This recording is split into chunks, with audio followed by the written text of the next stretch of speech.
When you read the book of Revelations, chapter 11, it talks about the two witnesses. Now, I'm not going into the content per se of that chapter. I want to mention a term that's used in the chapter.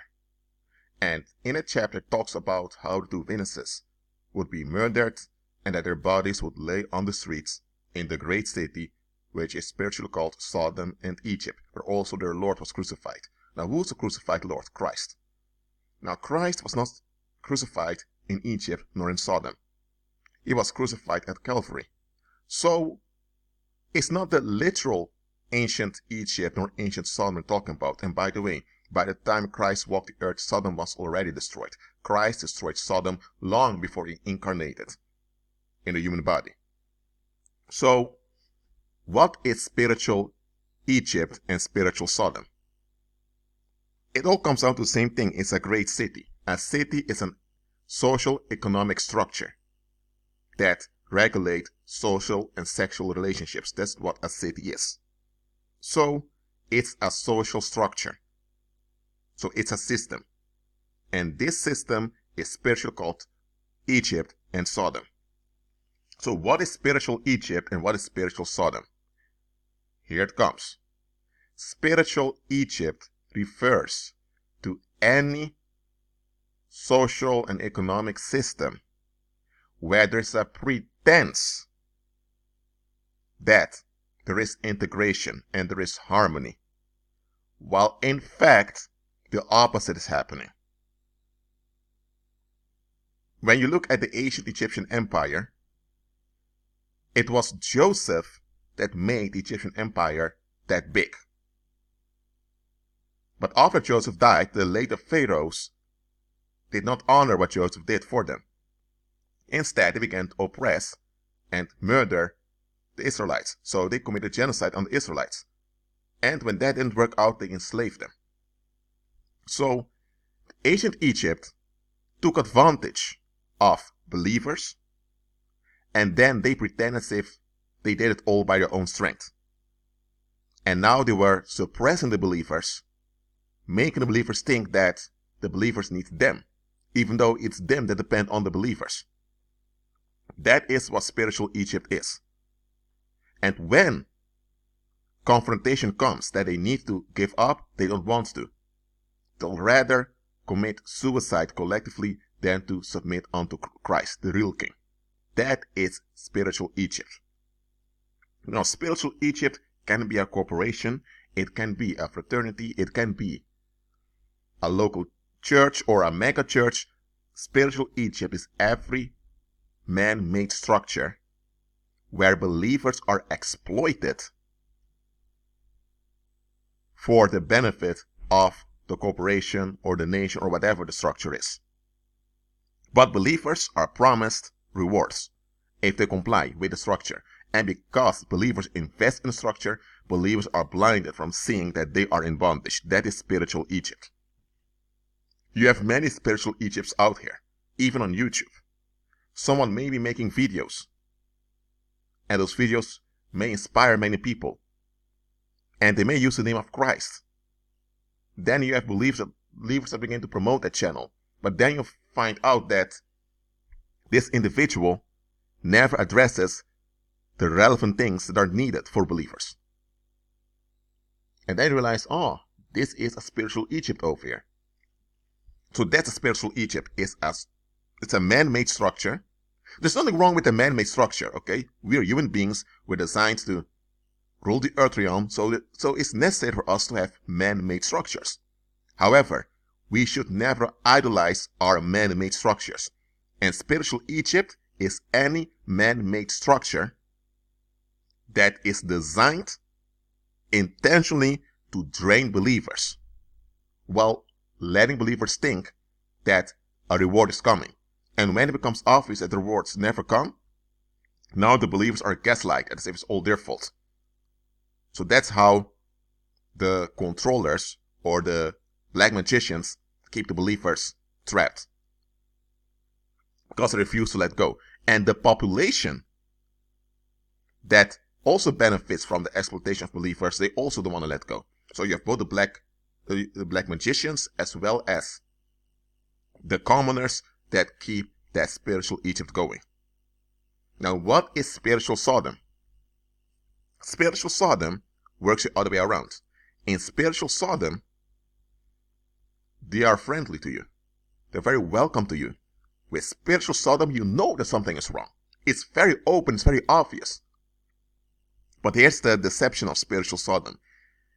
Contrary to spiritual Egypt, where you are tricked into investing in the structure, in spiritual Sodom, you're not even required to invest. They just, quote unquote, leave you alone as long as you enable them to do whatever they want to do. So they don't expect you to invest in what they're doing, but as long as you let them be, to do what they want to do, they are kind to you and everyone goes away. That is spiritual Sodom. Spiritual Sodom appears peaceful. Spiritual Sodom appears manageable. The opposite is true. Because you are told that people just want tolerance, that people just want to be able to do their thing without being bothered. And as a human being, you have empathy. You don't want to unnecessarily bother people, so you want harmony. And this is what spiritual Sodom uses. Spiritual Sodom uses your human urge for harmony to trick you in destruction. Just think about ancient Sodom. When Lot moved over there with his family and other men came with him, he moved in easily. The men in Sodom were doing their dirty things. Well, Lot didn't bother with them. They didn't bother with Lot, so they all got along. That is what appeared. When the moment came that it became obvious that Lot was not participating in their sodomy, and that Lot also had male visitors, they were not aware those were angels in disguise, holy angels in disguise. The men of Sodom, young and old, the whole community came together, and they made plain unto Lot that Lot has to surrender those two visitors of his so that they could rape them and do whatever they want with them. Now look at this. Lot tried to reason with them. Because remember, when Lot entered the city, it was all peace. They didn't bother Lot, they didn't try to control him, they left him alone, he left them alone, and they all got along. So Lot thought, okay, we got along all the time, so of course we can settle this, we can come to a solution. They had no interest in a solution. They even began to push on the door to break into Lot's house so that they can have their way with those two men.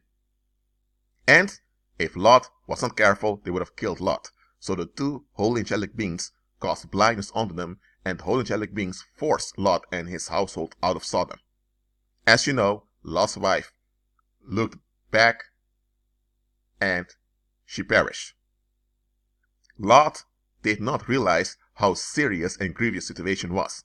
The holy angelic beings did. So the holy angelic beings used force on them, not violence but force, to get them out.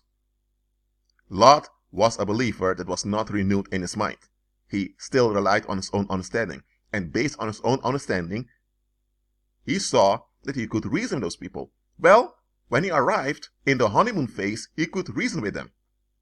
But that's how it goes with abusers. In the honeymoon phase, they're very sweet, they're very kind. They are the best thing that ever happened to you, and you are the best thing that ever happened to them. When the time comes that they want to dump the frustration, now you see how they really are. And now you are in denial because you're shocked that this is who this individual really is. Now that is what Lot experienced. Lot experienced the hard way how Sodom really was. It was though to the divine intervention by Christ himself, that he escaped, and he escaped barely out of there. Just a few moments later, and he would have died with his family over there. So spiritual Sodom is any man-made structure powered by evil spirits, where there is an appearance of peace and an appearance of inclusion, but at the same time, you see clearly that it's dysfunctional, it's defective. Now, what's really the difference between spiritual Egypt and spiritual Sodom? In spiritual Egypt, the believer is tricked into investing in the structure. And believers get some crumbs from time to time. And you don't notice that it's defect. In spiritual Sodom, you see it's obviously defect. People acknowledge it's defective, but at least they leave each other alone. So you have this relief, instant relief that you get in Sodom. And it's this instant relief that blinds you from seeing how grievous the situation really is. With spiritual Egypt, you can also see that things don't work well, but because there is investment going on, you are tricked as a believer to invest also. And because there are crumbs thrown at you as rewards, that keeps you addicted to the rewards of the system. So in both cases you are deceived. With one, you're deceived by consensual investment. With the other, you're deceived with instant relief. Consensual investment is spiritual Egypt, and instant relief is Sodom. Spiritual Egypt and spiritual Sodom. As I mentioned before, you have many spiritual Egypts and spiritual Sodoms out there. You may even have families, whole households that are like spiritual Egypt. You may have corporations that are like spiritual Sodom. There is no benefit with neither spiritual Egypt nor spiritual Sodom. What you can consider a benefit is that with spiritual Sodom, you can see clearly that it's effective. But because there is no immediate violence or immediate retaliation, and they're also kind towards you, you think, okay, it's all peace. Just let us get along. But that's the trap. That's the game. For you to lower your guard. For you to become too relaxed with them. And then before you know it, they're standing with their feet on your neck, forcing you to validate their dysfunctions and their defects. That's how Sodom works. It shows a feminine, soft side that attracts people, and later the harsh, angry, bitter, toxic, masculine version of what it really is reveals itself.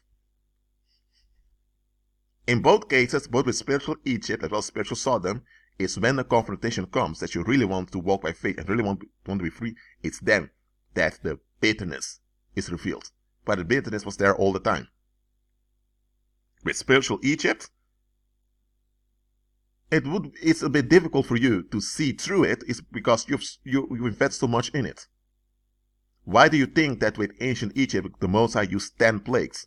Those 10 plagues were to show the Israelites that their investments were not worth it. Remember, they were the slave population of Egypt. They were the ones that built many of the pyramids, that built many of the towns, many of the roads. So they had relevance in Egypt. Even though they were oppressed, they had some relevance. What the Most High revealed to them through those 10 plagues was that their investments were not worth it. In Sodom, there were no investments on behalf. There were no investments required of you. But it's the fake peace that blinds you from seeing how grievous the situation is. Now, what does spiritual Sodom and spiritual Egypt has to do with believers today? Because spiritual Egypt and spiritual Sodom are still used till this day on believers. It's also used on unbelievers, but unbelievers fall for it anyway. Very, very, very few unbelievers see through spiritual Egypt and spiritual Sodom. What this has to do with you now, believer? That means that you ought to examine what you're involved in. If you arrive at a party, for example, it can be a wedding, or it can be an anniversary, or whatever it is, and you sense that there's this warm welcome towards you, but you sense that there's something wrong with this warm welcome, then you are being led into spiritual Sodom.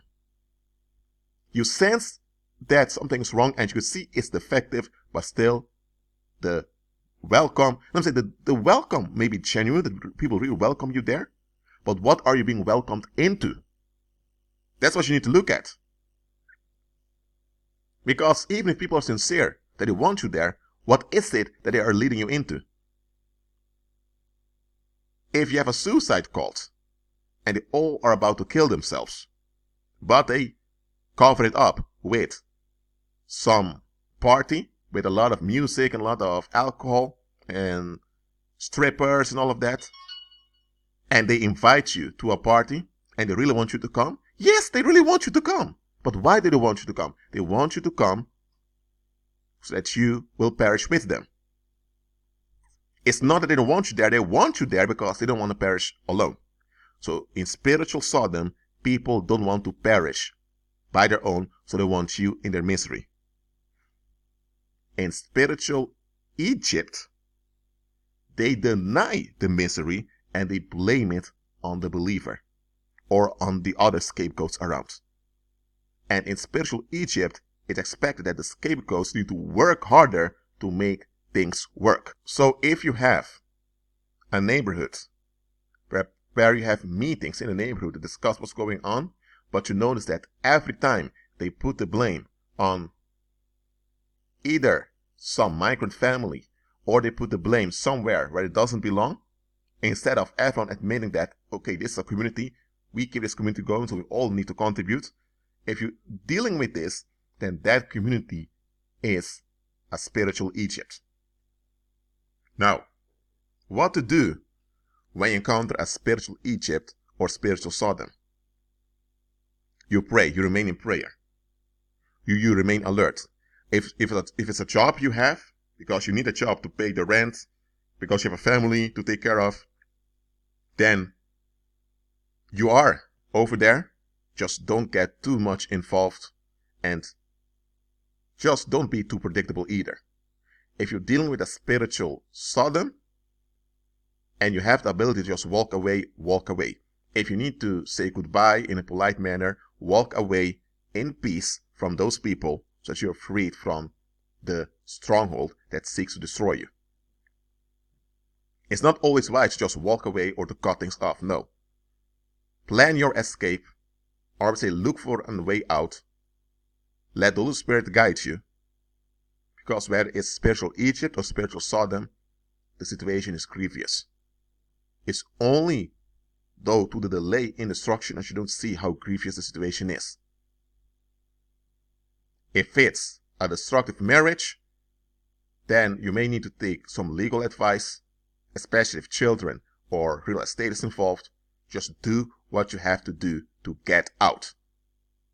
If you have those that don't want to leave because they persist in denial, just like what happened to Lot's wife, leave them there. Let them perish. That's not you being harsh nor cruel. That's being realistic. When it's obvious that the place is dangerous, when it's obvious that things are getting out of hand and people don't want to take constructive actions to solve the situation and to contribute to the long-term well-being of the community, then why are you there? They just vowed themselves into destruction while they pretend to want solution. So they're scamming you. If they are like that, let them perish with what they're holding on to. Flee from spiritual Sodom, spiritual Egypt. With flee, I don't mean just to pack your bags and disappear. With flee, I mean don't seek any involvement with it. Now, not every man-made structure is a spiritual Egypt nor a spiritual Sodom. Okay? Because as human beings, we need to have man-made structures for us to operate with one another. However, look at the context of those structures. Look at the context. When you notice that something is either a spiritual Egypt or a spiritual Sodom, get out of there. Even if it takes you a while, get out of there.